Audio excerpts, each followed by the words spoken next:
Okay, so this time you've sent us a really interesting mix of stuff about the Bhagavad Gita. Yep. We've got lectures from Swami Vidyatmananda and then commentaries by Sri Sankaracharya Hmm. and also Swami Paramarthananda. That's a great selection. Yeah, so I think our mission here is going to be to like really try to pull out the core teachings about self-knowledge. Right.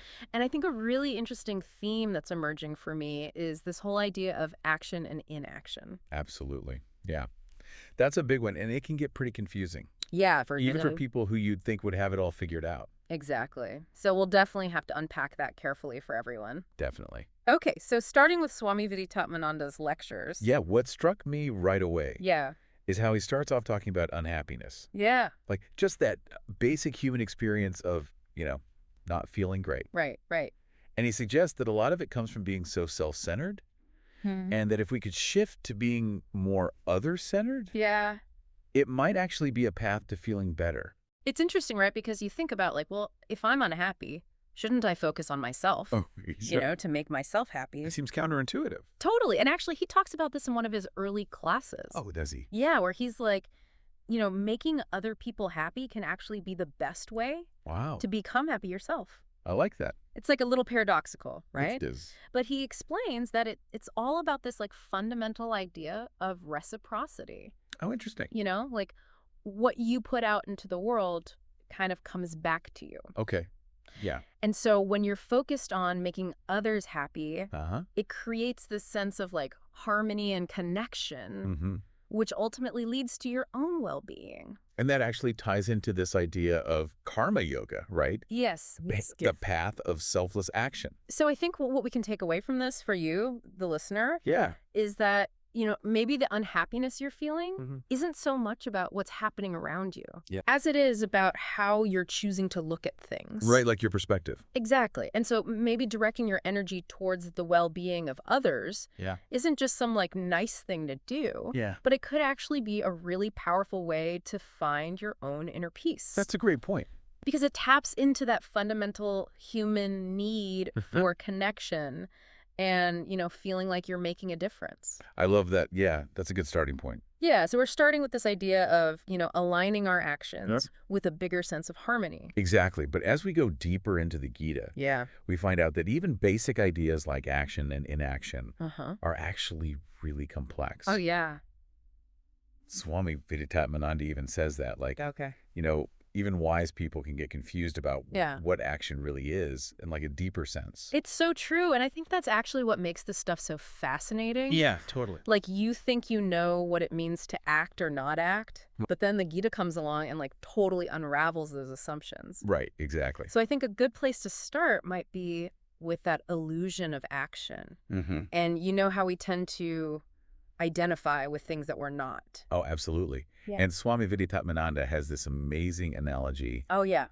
in his 5th class, Okay. the story of the rope and the snake. Oh, I love that one. It's so good. Yeah. It really shows how easy it is for us to misinterpret reality. Yeah. Like, you're walking along in dim light, you see a rope, but you think it's a snake. Right. And you freak out. Exactly. Yeah. And he says that's kind of how we do it with ourselves all the time. Okay. We project these false Looking identities for ourselves. onto our true selves. Yeah. And he specifically talks about how we identify with our body and mind. Oh, yeah. Saying it's like, I am the speaker. Yeah, exactly. Or I'm the one doing this. Which is where things get really interesting. It is because this whole misidentification thing. This attaching our sense of self to things that are constantly changing, like Yeah. our jobs, our relationships, our physical bodies, Mm-hmm. that's actually presented as the root of our suffering. Wow. Like it's not necessarily the external events themselves that cause us pain, Okay. but it's the fact that we're so attached to this identity Yeah. that's ultimately, impermanent. Right. It's going to change. It's going to change. It's going to go away. Yeah. It's like if you define yourself solely by your job Yes. and then you lose that job, Oh, it would be devastating. right, your whole sense of self would feel like it's crumbling. Exactly. And so then the question becomes, if all this identification is the problem, then what is our true nature? Right. What are we really? And Swami Vidyatmananda uses another really helpful analogy here. Oh, I love his analogies. Me too. He's great with them. Yeah. What is it? So he talks about an actor on a stage Okay. and the costume they're wearing. So imagine like an actor playing a beggar and, another character comes up to them and starts insulting them. But those insults don't actually hurt the actor themselves. Right, they're just words. They're just words. They're directed at the costume. At the character, yeah. At the character, not the actual person. Okay. So, similarly, our true I am is something much deeper and more fundamental than the roles we play in life. I'm getting chills. This is good. It's powerful stuff, right? Yeah. And actually, he says that understanding this distinction is the path to liberation. Wow. Because if we can recognize that our true essence lies beyond these temporary identities, then we are, in our core, being always free. That's beautiful. Isn't it? Yeah. Nothing external can truly bind us or harm us. Wow. So it's like shifting our awareness from this limited, vulnerable identity to recognizing our boundless, unchanging nature. Yes, I love that. It's like, you've been worried about the waves crashing on the shore, but you realize you're the entire ocean. Oh, that's such a good image. Right. So then how does this idea of sannyasa or renunciation fit into all of this? Yeah, that's a great question. And Swami Vidyatatmananda actually clarifies that in our modern times, sannyasa doesn't necessarily mean like physically giving up your home and possessions. Right. That's not really practical for most people. Yeah, it's more about cultivating a state of detachment. Okay. Particularly from the feeling of ownership. Oh, I see. That possessiveness. Like not being so attached to things. Exactly. And the commentaries from Sri Sankaracharya and Swami Paramarthananda really shed more light on this. Oh, do they? Yeah, they introduce this idea of... What is it? Inaction in action and action in action. Oh, wow. That sounds really deep. It is. So they're saying that a true yogi or sannyasi can be actively engaged in the world, performing their duties, but they're free from ignorance. Okay. And the binding effects of karma. How is that possible? Because their inner state is one of detachment. Oh, that makes sense. So it's not so much about what you're doing externally, but more about the state of your mind. Yeah, it's like the surgeon who's performing an operation. Yes. They're doing all these intricate actions. But if their mind is completely focused on the task, without attachment to the outcome, then that action becomes a form of inaction. Okay. In terms of its karmic consequences. Wow. I never thought of it that way. And ultimately the goal, as Swami Vidyatatmananda suggests, is to cultivate this inner sannyasi. To live with a sense of freedom, unburdened by all those anxieties and worries about outcomes. What ifs? Yeah, exactly. Yeah. And the need for external validation. Yeah. Like when we're really rooted in the understanding of our true self, the fear of how others might see us or judge our actions, it just loses its grip. It's powerful. So let's talk more about this true self. Okay. Because Swami Vidyatatmananda says something really interesting. Okay, what's that? He points out that our desire to be significant, to feel like we matter, actually comes from not recognizing... Not recognizing what? The significance we already possess as our true self. So it's like we're looking for something we already have. Exactly. And he explains it beautifully. How so? He says that anything we perceive as significant in the world, like power, fame, possessions, all that stuff, it actually borrows its significance from the underlying reality of the self. It's like a light bulb. Okay. Light bulb appears bright. Yeah. Because of the electricity flowing through it. Right. But the electricity is the actual power source. The source, yeah. And similarly, our inherent self is the source of all significance. Oh. So all that striving to be somebody, it kind of diminishes. When we realize we already are that fundamental reality. That deep. And this leads us to another really important idea in the Gita. Okay, what's that? The nature of reality itself. Oh, wow. Swami Vidyatatmananda introduces this concept of false perception. False perception. Where what we perceive with our senses and our minds isn't necessarily what ultimately exists. Oh, that's interesting. He uses the example of dreams. Dreams. Like when you're dreaming, the experience feels so real. Oh, yeah, totally. But then you wake up. Right. And you're like, oh, that was just a dream. It wasn't real. So similarly, just because we see something in the world or even experience it intensely doesn't mean it has ultimate lasting reality. Okay, and I guess the opposite is true too, right? Yeah, just because we don't perceive something doesn't mean it doesn't exist. Right. So we need to develop a deeper understanding of what's truly real. Okay, so what is truly real? Well, Swami Vidyatmananda goes on to explain that all this diversity we see, the different life forms and everything. Yeah, all of it is actually rooted in the one often described as Satchitananda, which means existence, consciousness, and bliss. Okay. And this one is non-dual. Non-dual. Meaning it's like indivisible beyond any kind of separation or addition. Wow. So Satyam, or truth, is this fundamental understanding, this revealing of our true nature as pure consciousness and everything else. The changing world we experience is described as abhava, or non-being. Non-being. And non-being here doesn't mean like nothingness. Right. But it means that it derives its being from this underlying Satyam. Okay. I think I'm starting to get it. It's like waves on the ocean. Okay. The waves appear as distinct forms, but their fundamental reality is the water itself. The water. Without the water, there are no waves. Right. And so for you, the listener, the profound conclusion here. What is it? Is that in your deepest essence, you are Purnam. Purnam. Whole perfect. Wow. And true wisdom lies in recognizing this inherent completeness and finding happiness within yourself. Not depending on external thing? Exactly. You are the code, code from which everything else arises. I like that. That's a good one. So this understanding of our true nature as complete and fundamentally actionless, it really sets the stage for exploring. Exploring what? The two main paths to liberation in the Gita. Oh, right. Karma yoga and jnana yoga. Exactly. The yoga of action and the yoga of knowledge. Yeah. And Sri Sankaracharya's commentary really helps us understand how they differ and how they come together. Yeah. He explains that the embodied self, the one we usually identify with, is constantly changing. Changing how? You know, discarding old bodies, taking on new ones. Interesting. Just like we change clothes. Right. We get new clothes all the time. But the true self, the Atman. The Atman. It remains eternally untouched. Untouched by? By these physical processes. Okay. He says weapons can't cut it. Wow. Fire can't burn it. Really? Water can't moisten it. Wow. Air can't dry it.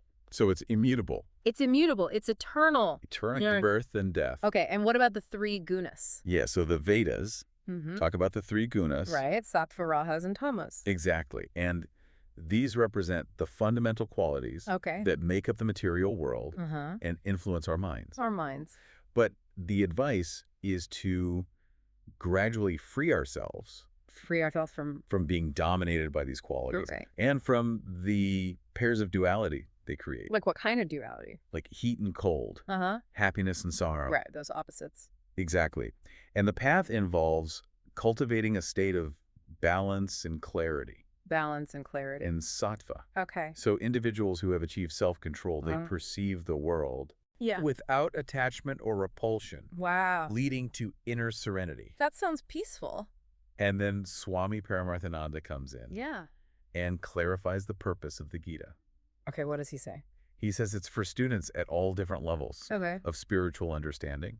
Makes sense. And he uses Arjuna as a representative of the confused seeker. Oh, yeah. Arjuna was definitely confused at first. Totally. And the core message is that self-ignorance is the root cause of samsara. This cycle of worldly existence. Right, with all the suffering. Exactly. And self-knowledge. Self-knowledge. Is the key to moksha. Moksha liberation. Liberation from that cycle. Wow. So it all comes back to knowing yourself. It really does. And he talks about how some people are focused on Atma loka. The realm of the self. Okay. While others are more attached to a life. To a life of possessions, obligations, relationships, transactions. Right. He calls this karma pradhana life. Karma pradhana.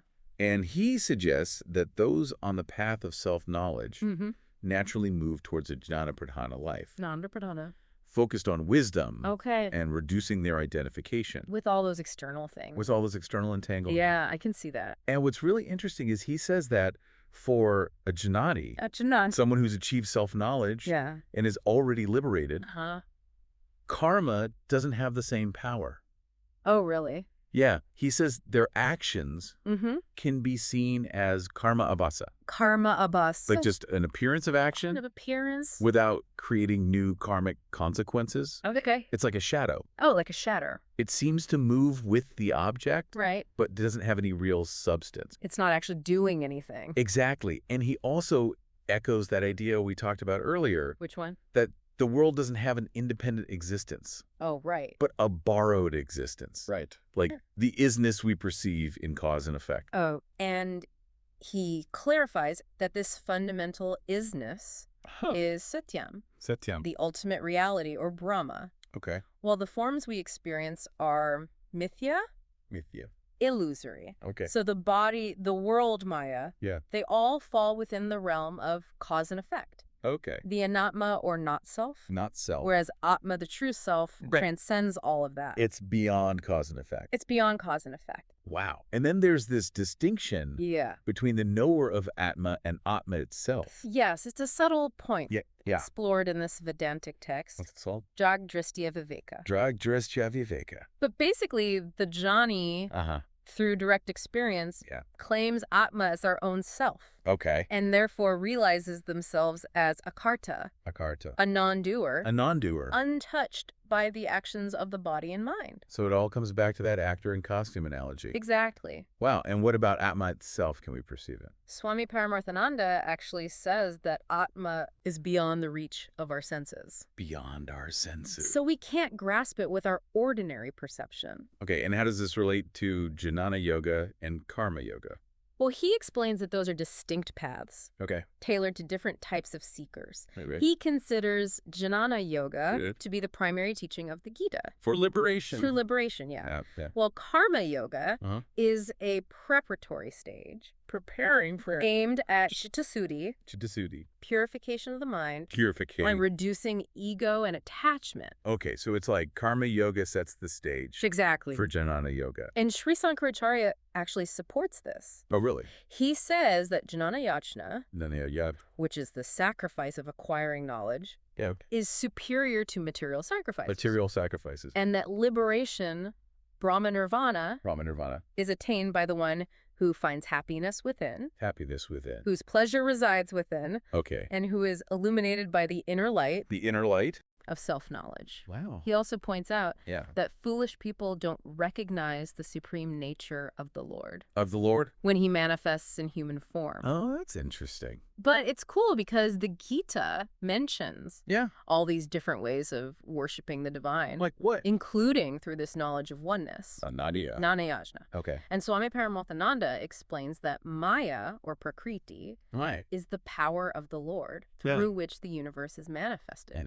And Maya has the three gunas. Right. Sattva, Rajas, and Tamas. And those are responsible for our powers of knowing, acting, and resting. Interesting. So both Sankaracharya and Swami Paramarthananda emphasize what? That this confusion about action and inaction, it persists even among intelligent people. But understanding the true nature of karma is key to liberation. Okay, and how does a Jnani act? So a Jnani established in self-knowledge, they perform actions as a form of worship. Worship yajna. But they're not attached to the results. Oh. So their actions dissolve without creating new karma. Wow. It's like a roasted seed. That can't sprout anymore. That's a good analogy. And Swami Paramarthananda points out that karma yoga can take many forms. Oh, like what? Physical, verbal, and mental. Okay. Making it accessible to everyone. Yeah. And he says the goal is to progress. From a state of inertia. Tamas pradhana. To one of activity. Rajas pradhana. Through karma yoga. Okay. And ultimately to transcend both. Both tamas and rajas. Well, through self-knowledge. Through Jnana Yoga. And this is important for achieving liberation. It's the internal transformation, the shift in understanding of the self that's most crucial. More important than external changes? Right. Like your stage of life doesn't determine whether you're bound or free. It's the knowledge. It's the knowledge. Okay. And a jivan mukta. A jivan mukta. Someone who's liberated while still living. Yeah. They continue to act in the world. Okay. Until their prarabdha karma is exhausted. Their prarabdha karma. A portion of their past karma. Yeah. That's destined to play out. Okay. And lastly, Swami Dayananda offers a cool insight about Arjuna's confusion. Oh, yeah. At the beginning of the Gita, Uh-huh. he says it came from a limited egocentric perspective. Oh, that makes sense. But when Arjuna surrendered that limited view, yeah, he gained a clearer vision. And became a true student. A student seeking absolute knowledge from Krishna. Wow, so this deep dive has been quite a journey. It has, right? We've covered so much ground. Yeah, we started with that practical wisdom of moving from self-centeredness to other-centeredness. To alleviate suffering. Exactly, and then we went deeper into understanding our true actionless nature. Our true nature. The concept of renunciation as detachment. Detachment. And the inherent significance of the self. Right. We also explored that distinction between satyam, the real, illusory. And then, of course, the two paths. Karma yoga and jnana yoga. Leading to liberation. So for you, the listener, we'll leave you with this. Okay. Think about that concept of superimposition. Superimposition. In your own life. Yeah. Where are you identifying with the costume? The costume. Roles, the possessions, the fleeting thoughts and emotions, rather than with the actor. Yeah. Your true, unchanging self. Oh, that's good. And how might understanding your inherent significance and the illusory nature of attachments shift your experience of happiness and sorrow? Wow, that's something to really ponder. It is. This deep dive has just scratched the surface. Of this profound philosophy. What resonated most with you, and what further exploration are you inspired to do? On your own journey. That's all for this deep dive. Until next time. Keep seeking.